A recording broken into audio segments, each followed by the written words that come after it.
Sebrae, Serviço Brasileiro de Apoio às Micro e Pequenas Empresas. Olá, começa agora mais um programa Destaques.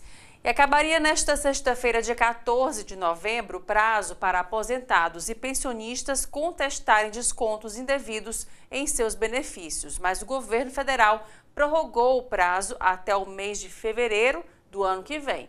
Denis Barbosa tem mais detalhes.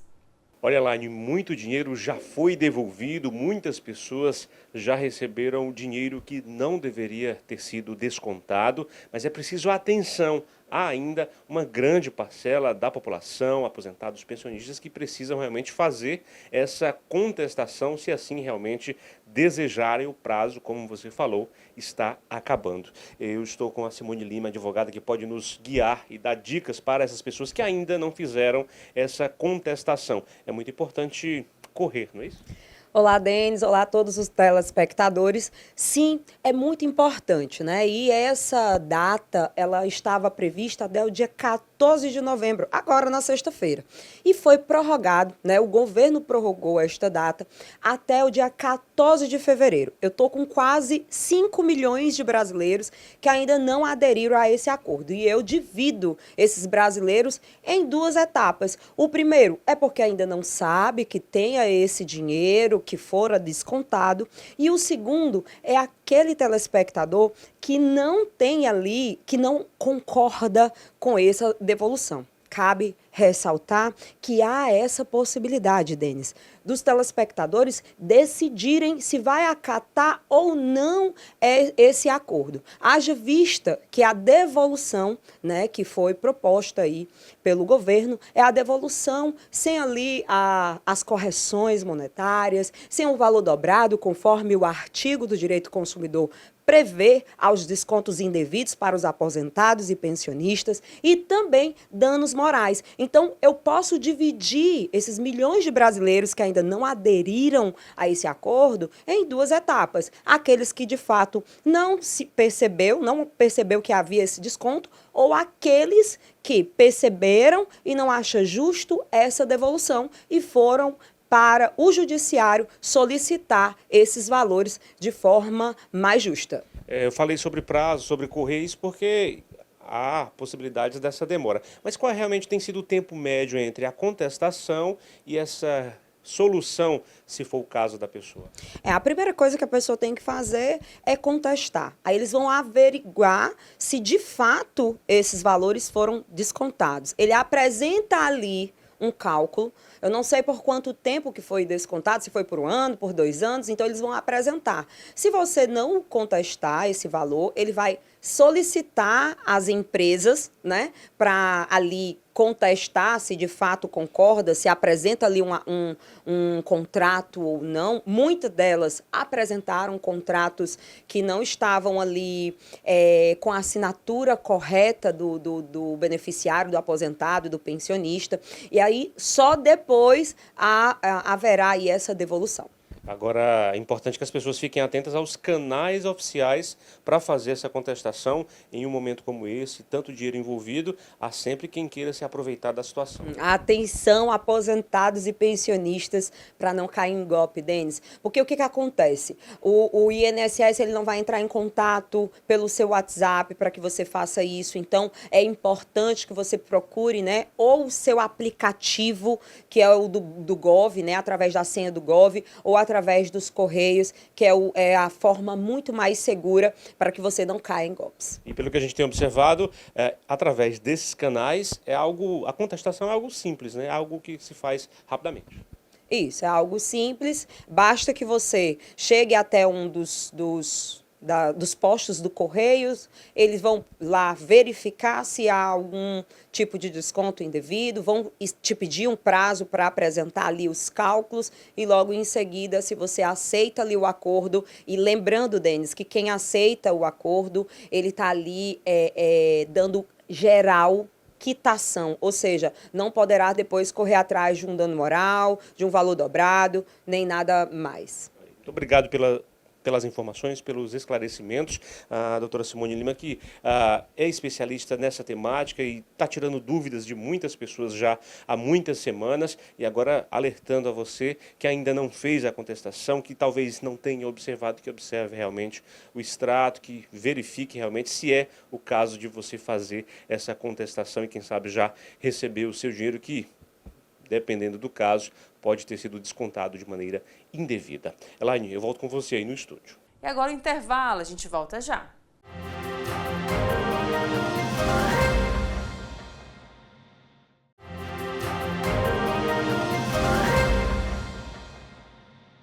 Promovido anualmente pelo Instituto Brasileiro de Executivos de Finanças do Ceará, o Prêmio Equilibrista é um dos reconhecimentos mais prestigiados do meio empresarial cearense, voltado a valorizar líderes e organizações que se destacam pela gestão ética, inovadora e de impacto socioeconômico. Este ano, o homenageado foi Bruno Girão, CEO da Alvoar Lácteos. Sobre a premiação e as ações do Instituto, eu conversei com Luiz Miranda, vice-presidente do IBEF Ceará.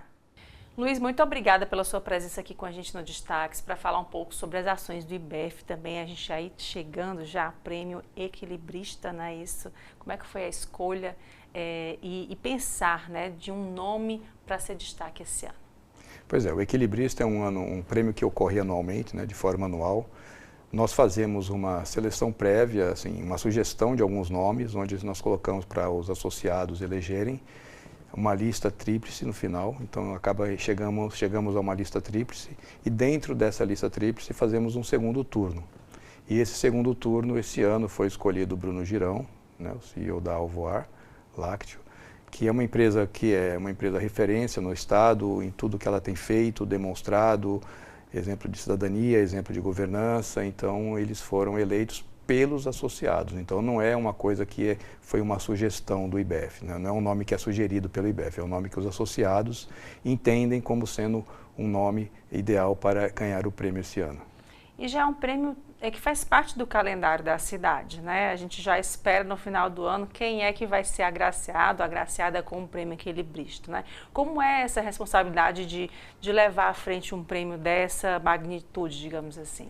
O equilibrista ele tem ganho uma expressão, né, de cada vez maior, ano a ano, graças à seriedade com que o prêmio é dado, a seriedade com que a pessoa é escolhida. Então isso tudo faz com que o prêmio seja valorizado. Nós já tivemos grandes empresários do estado que foram já agraciados com o prêmio equilibrista. Posso aqui citar, por exemplo, o seu Ivens Dias Branco, o Dr. Beto Studart, Fernando Cirino, Deusmar Queiroz. Ano passado foi a Patriciana Queiroz agraciada pelo prêmio equilibrista. Portanto, nós temos pessoas que tiveram relevância dentro do estado, dentro desse conjunto todo, para com que ganhassem o prêmio. Isso tudo vai colaborando, vai contribuindo, né? Então eu diria que o equilibrista não é algo que nasceu de repente, é algo que foi construído, foi se solidificando e foi ganhando esse respaldo e esse reconhecimento por parte da sociedade, tanto civil, né, quanto a sociedade política também, que reconhece e valoriza todo esse trabalho feito pelo IBEF. E a celebração é um marco para o final do ano também das ações do IBEF, né? Como é que tem sido esse ano de 2025 para vocês? O ano de 2025 é um ano com uma nova gestão, né? Temos um novo presidente, que é o Renato. O Renato ele está à frente e está capitaneando algumas ações muito importantes para o IBEF. Então aqui eu posso citar, por exemplo, o IBEF Academy, que é algo novo, que começou esse ano praticamente, né, e está liderado pela competentíssima Ana Flávia, onde ela tem inúmeros projetos que vão desde formação, colocando a importância do IA para gestões tributárias, gestões financeiras, desde questões de comunicação, de falas. Então, assim, ela tem usado o IBEF Academy como uma ferramenta muito importante para levar todo esse conhecimento que a gente tem internamente, que talvez caiba citar, né? O IBEF hoje tem mais de 600 associados. aqui no nosso estado. E dentro dessa nossa relação de associados, nós temos pessoas competentíssimas nos seus mais variados setores. E a gente busca também aproveitar essas competências dentro dos nossos seminários, das nossas palestras, dos nossos cursos.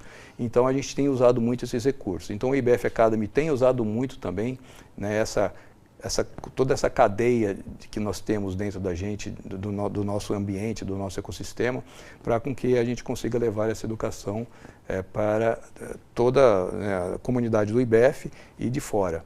Além do IBF Academy, nós temos também alguns outros projetos, como, por exemplo, o IBF Mulher, que é algo que já começou já há alguns anos, e esse ano é liderada pela também competentíssima Aline, e também temos o IBF Jovem, que é um outro braço, o IBF Mulher pela nossa Adriana e o IBF Jovem pela nossa Aline, que também tem feito o IBF Jovem para trazer novas lideranças, né, capacitação de novas lideranças, projetos de mentoria.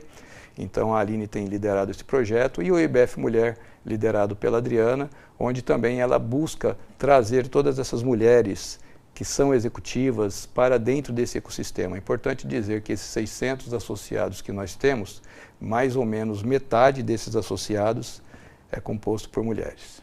Pois é, e aí esse público tão diverso, né, que se tem também, o IBF também tem essa representatividade, né, pensar o jovem, a mulher, a inteligência artificial, as tecnologias, as novas tecnologias, né, que a gente se assusta às vezes como utilizar isso na nossa profissão, no nosso dia a dia, né, no fazer do nosso trabalho. Além disso, o que vocês estão pensando para o ano que vem, já em 2026?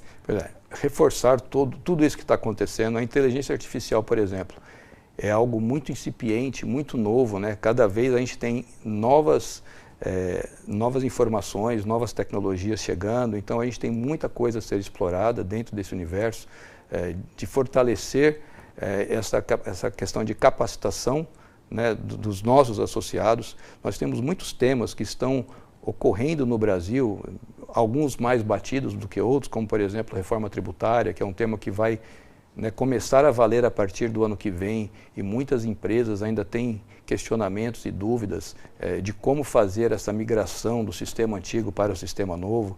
Então, nós temos muitas oportunidades e desafios, né? Nós vamos tentar transformar esses desafios em oportunidades para os associados do IBF, para com que eles sejam melhores e mais capazes para enfrentar e encarar essa nossa rotina do dia a dia, né, tão puxada.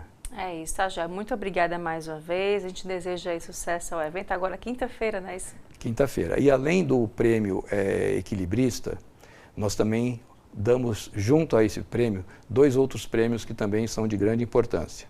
Um deles é a Empresa do Ano, que esse ano foi eleita a Casa dos Ventos, em tudo que também ela tem proporcionado, né? Então, o equilibrista vai ser o Bruno Girão, a Empresa do Ano será a Casa dos Ventos, e o CFO do Ano, que é também aquela pessoa que fez um destaque dentro da área financeira.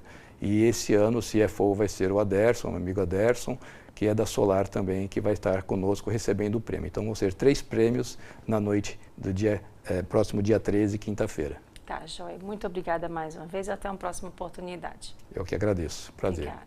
E agora o intervalo, a gente volta já.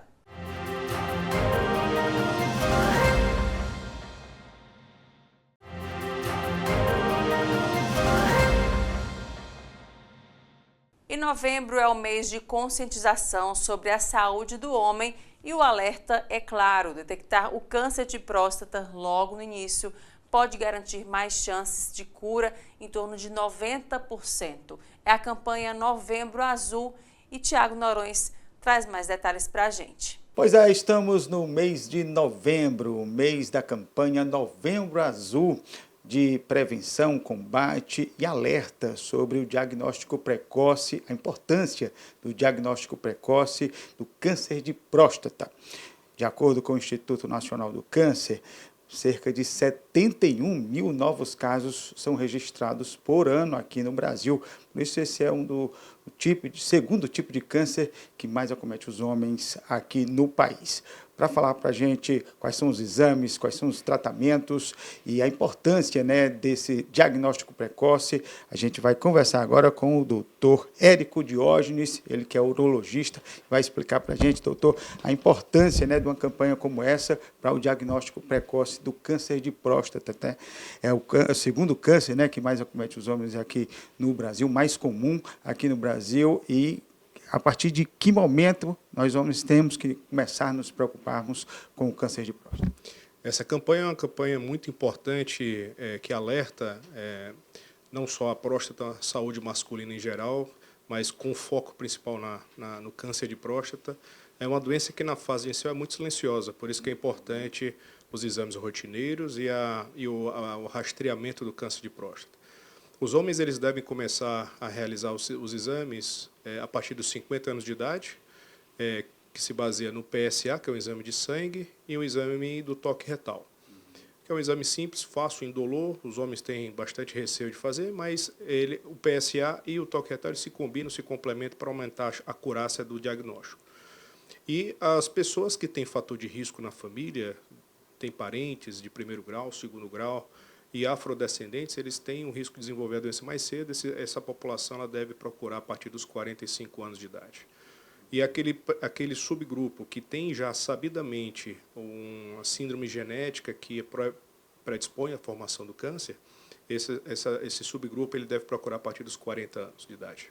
Então, existe ainda, como o senhor mesmo falou, ainda aquele tabu, né, assim, dos homens não quererem procurar, assim, mas é importante que isso aconteça. Né? Sem dúvida, porque existem alguns subtipos de câncer de próstata que o PSA ele não se altera. Isso ocorre em aproximadamente 10% dos casos. Então, é muito importante ter o complemento do toque retal, porque são exames complementares. Eles se combinam e aumentam a chance de detecção. O câncer de próstata, se detectado numa fase inicial, ele tem uma alta chance de cura. Então, a importância, pelo fato de não trazer sintomas numa fase inicial, a importância dos homens realizar os exames rotineiros e preventivos para a detecção precoce. E é um problema, né, para os homens procurarem assim um médico para fazer esse exame de rotina. Isso é que é o importante, né, doutor? Agora, o que é que a gente pode falar de tratamento mesmo? Assim, o que é que está acontecendo? Como é o tratamento caso o câncer de próstata seja detectado? O tratamento do câncer de próstata avançou muito nos últimos anos, né? A tecnologia avançou muito, isso agregou no tratamento do câncer de próstata. Então, cada vez mais cirurgias menos invasivas. Aqui em Fortaleza, eu sou pioneiro na cirurgia robótica, que é um dos métodos de realização do tratamento, que é feito através de pequenos orifícios, pequenas incisões milimétricas, uma cirurgia mais precisa e minimamente invasiva, com alta tecnologia. E agregou dois fatores que são importantes no tratamento do câncer de próstata, do ponto de vista funcional. Né? Um deles é a cura, claro, a gente buscar um controle oncológico adequado, e dois fatores funcionais que os homens podem desenvolver após o tratamento do câncer de próstata, que é a incontinência urinária, o desequilíbrio da urina, perdas urinárias, e a função sexual, a preservação, que isso é muito temido pelos homens também. Estou com diagnóstico do câncer de próstata, vou enfrentar uma cirurgia, não vou ter mais vida sexual depois. Então, a cirurgia robótica ela trouxe melhores resultados. Então, a gente consegue fazer uma preservação do feixe neurovascular responsável pela potência sexual e nós temos ganho na recuperação funcional da parte sexual. O doutor já falou assim sobre os sintomas, enfim, quais são as predisposições, mas assim o estilo de vida também influencia? Não? Sem dúvida. E a base do câncer de próstata é basicamente genética. Tem um fator idade, que é muito importante, mas a base genética, geralmente, ou doenças hereditárias, ou então mutações genéticas que o homem pode apresentar ao longo da vida. Né? Então, esses fatores têm fatores intrínsecos à pessoa, que seria a parte genética, e fatores extrínsecos, que são os hábitos de vida, exposições a fatores que são carcinogênicos, que aumentam o desenvolvimento do câncer, a qualidade de vida, a alimentação, prática de exercício, controle do peso. Então, tudo isso ela influencia no equilíbrio da saúde e pode ser fatores predisponentes para o desenvolvimento de câncer, não só na próstata, como em outros órgãos também. Enfim, É o que diz a campanha, né? Assim, o alerta que faz a campanha é justamente procurar um serviço médico, procurar um atendimento para poder fazer esses exames de rotina, né? Exatamente. Então, assim, a gente cuidar da saúde masculina em geral, né?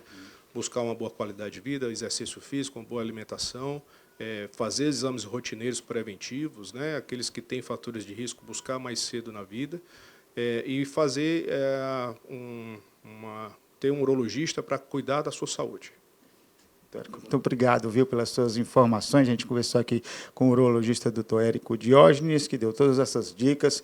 Você, então, que está nessa faixa etária que a gente falou aqui, procure um médico. Importante cuidar da nossa saúde para poder fazer esses exames preventivos, porque quanto mais cedo for detectado algum tipo de problema, mais eficiente, né, o tratamento e a chance de cura. Agora a gente volta ao estúdio. E o Destaques fica por aqui. Obrigada pela sua companhia e até o próximo programa.